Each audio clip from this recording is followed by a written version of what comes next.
Ah, I need to make a video. I need to make a video on Gold Warpstar.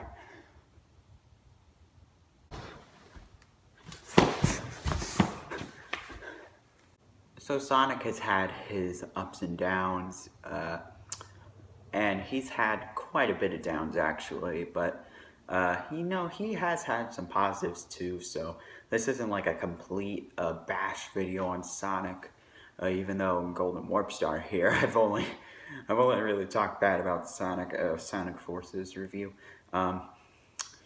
So yeah, we're gonna talk about the worst Sonic games. Mwahaha! Yes, it's finally time for me to talk about how crappy Sonic is.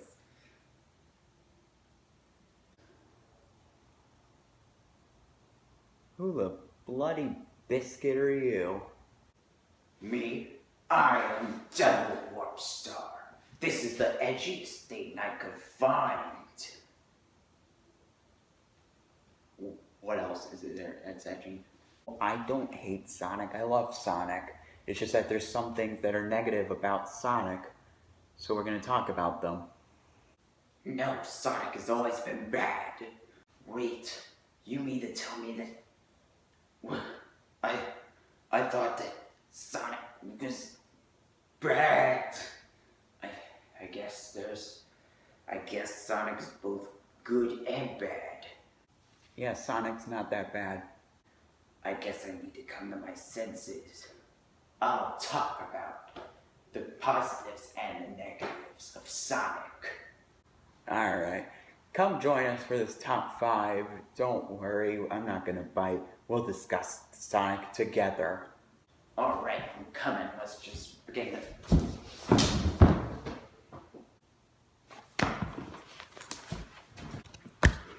Hello? The Devil Warpstar? Are you there?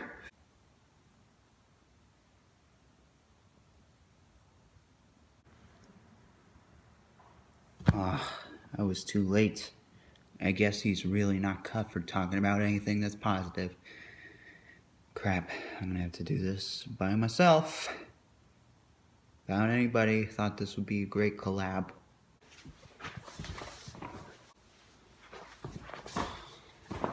Well, looks like it's time to talk about the worst of the worst Sonic games.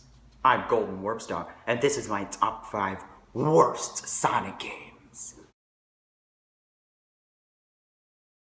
You know, Sonic games are usually lighthearted, cool, and, for kids. The kids' game, Sonic, is partially targeted towards kids, but adults play it too. But, people really wanted, another game like Adventure 2. It was a bit more dark, it was a bit more edgy, especially because Shadow was in there. And I guess Sega must have listened to the fans, because... the edge! Oh, God, the edge, it hurts. So Shadow the Hedgehog is technically a spin-off game, but let's talk about the positives of Shadow the Hedgehog. I will admit, out of all the games that's on this list, it does control the best. Shadow does handle just like how he would in a Sonic game, and admittedly, the gunplay is actually pretty fun. It's pretty good. Well, I won't know about good, but it's playable. The problem comes from the level design, and also the controls are slippery. When I said they were the best out of the 5 games I'm mentioning on this list, that doesn't mean they're still bad. They're so slippery. Shadow feels like he's on ice all the time. It controls worse than Sonic Heroes and Sonic Lost World 3DS. And another thing, this game did actually try way too hard to be edgy. They tried inserting words like damn and hell. So eventually, it's almost like the Conquer of the Sonic series, except not as funny at all, and actually it's taking itself way too seriously. It's like, this is not really what Sonic should be. Sonic is more of a lighthearted franchise, except it does take itself seriously sometimes, but I think Shadow the Hedgehog, ooh. And another thing, there is the music. Some tracks are just not memorable. Others are good, like the Crush 40 songs, but it's just not that memorable. What I play as Shadow the Hedgehog, I really don't like it. But not as much as these next 4 games. So the 6th generation of Sonic has ended, or 6th generation of gaming has ended, and everybody's moved on to the Xbox 360, PS3, and the Nintendo Wii, which was a huge success at the time. Naturally, Sega wanted to get their Blue Boy on the system, which started out as a port of Sonic 06, turned to be Sonic Wildfire. Hypersonic. Sonic and the 7 colored ring. Sonic and the secret rings! Now, what I do have to say about this game, the positives, is that the music is really good, in my opinion at least, except for the main theme. The main theme is probably the worst main theme of a Sonic game, with vocals at least. It's just not catchy, not interesting. I just can't get into it. But other than that, the visuals look pretty nice, like the graphics. It looks pretty good for Wii standards. It runs at a solid 30 frames per second without any lag at all. And the environments look pretty cool. The general level ideas of the stage and the setting is pretty cool. I actually think the Sonic in the World of the Arabian Nights would actually be a cool idea if it was executed well. The problem with all of this is this stupid thing. Well, no, the Wii Remote isn't bad, but man, Sonic and the Secret Ring sure did handle it poorly. You want to know how you move Sonic? In other games, like Shadow the Hedgehog, you move with an analog stick, naturally. You know, it's how most 3D games control. In Sonic and the Secret Rings, because this thing was around, we have to control Sonic by tilting the Wii Remote right and left. And we have to go backwards for Sonic to back up.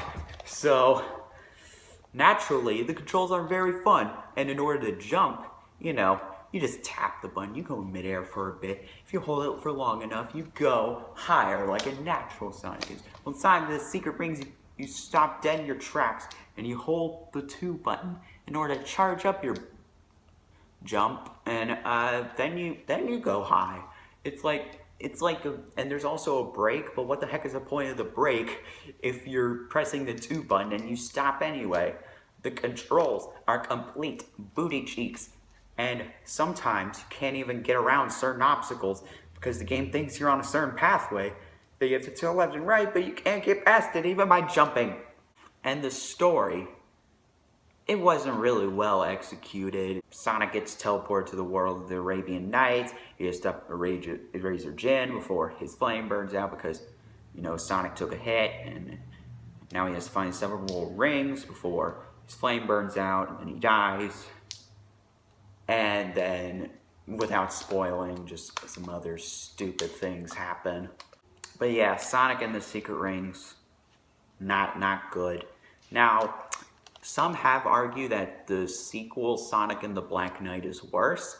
I honestly disagree. There are some fun moments in that game. I don't think the game is good, but I think it overall has, you know, better design, and, you know, I think it overall has better design than Sonic and the Secret Rings. Next up on our list is one of the most hated Sonic games ever, and that is none other than Sonic the Hedgehog. No, not that one. It's Sonic 2006. This game is super buggy, but with it, of course, there are some positives on this list. You see, the music is really good. I can't find a single track that isn't bad in Sonic 06. And at times, the game runs just fine. It runs 60 for the most part, but then the game lags in certain complex areas. But that's pretty much it. That's pretty much it for the positives. The rest of it is terrible. Oh, the controls are super off.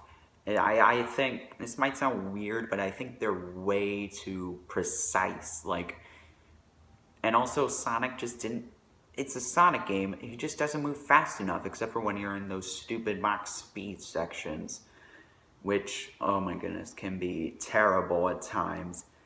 And then the story, you know what, the story is probably the worst part of the game. It's so confusing to get into. And you don't really care for any of the characters. Princess Elise, my gosh. And I'll probably go more in depth in Sonic 06 later. But the story, not good. So that's Sonic 06. What is possibly next on this stupid list? Next up on our list is a game that involves tilting your body. That's right, Sonic Freeriders isn't number 1 on this list. Hey, wait a second. So, positives about Sonic Freeriders. The game can be kind of laughable when you're having friends over and you're not doing the story mode. That's pretty much it. The music can be really not that interesting, and the voice acting for the time wasn't that great. No offense to the voice actors themselves. And then we have the worst factor that makes this game such a terrible garbage game. The fact that you have to control the game by tilting your body back and forth, back and forth, back and forth. And the game, the tracks aren't that interesting. But Sonic Freeriders is just, no, it's not that fun. Now it's time for the number 1 spot. The game that I think is the worst of the worst out of all of these dreadful, terrible, awful, bad Sonic games. Let's just move on.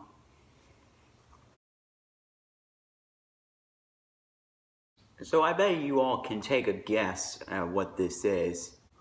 You know?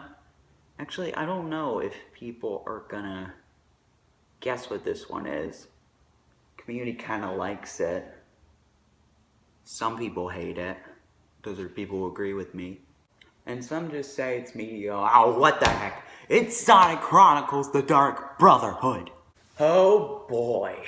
What can I think of positives when it comes to this game? Well, the story could probably be the most interesting part. If you're into like deep stories, you'll probably like this. But that's it. I couldn't, that's probably not me. I don't like the story, but I just don't like this game. It's just, you know, at least all of these other games I put on this list at least have some sort of fun factor to them. If not fun, then you can play them for laughs. Sonic Chronicles: The Dark Brotherhood just feels so boring. It's just not fun for a turn-based RPG Sonic game. It's just, the cutscenes look like something you would animate in like a mid-2000s and a Flash animation. It just looks so boring. But the gameplay just feels so boring too. And, you know, there's always the one saving factor of a Sonic game, right? The music. Yes, the music in Sonic Chronicles is awful! So let me know what you think in the comments below. What is your least favorite Sonic game? You already know mine because you watched this list. So as always, I will see you guys next time. Hey, now, what are you doing? Sonic fans, please put down your Star Trek guns that I totally didn't steal from Action Movie Effects. Come on, please, we can talk about things. We can discuss things a little. We all have opinions. Oh, wait, you guys don't know what opinions are.